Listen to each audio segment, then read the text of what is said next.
Hello and welcome back to Kitchen Tips with Spread Some Magic. Today we're talking about pine nuts and can you cook the alcohol out of your meal. So pine nuts. Eating pine nuts can affect your sense of taste. If you've experienced this, you weren't going crazy, there really is something going on.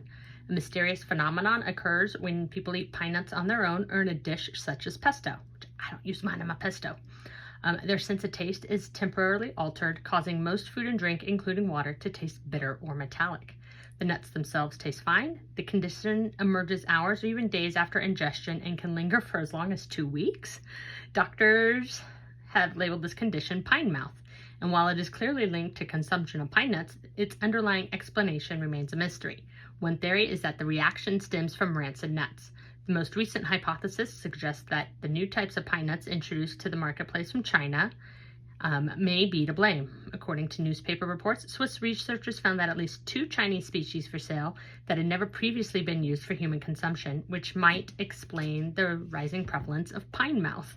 The good news, while symptoms of pine mouth are downright unpleasant, the condition is temporary and does not seem to present any health concerns.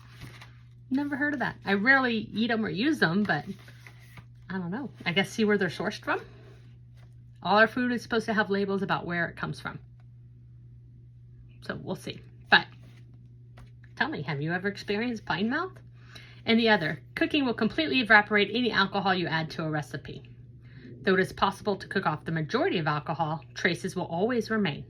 It's a commonly heard refrain, cooking removes all the alcohol, but the truth is much more complex.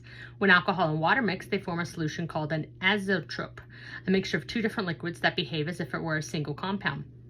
Even though alcohol evaporates at a lower temperature than water, the vapors coming off an alcohol-water azeotrope contain both alcohol and water. Because alcohol binds with water during cooking, trace amounts remain in food as long as there is still moisture. We measured the alcohol content of the liquid in a beef burgundy recipe before it went into the oven.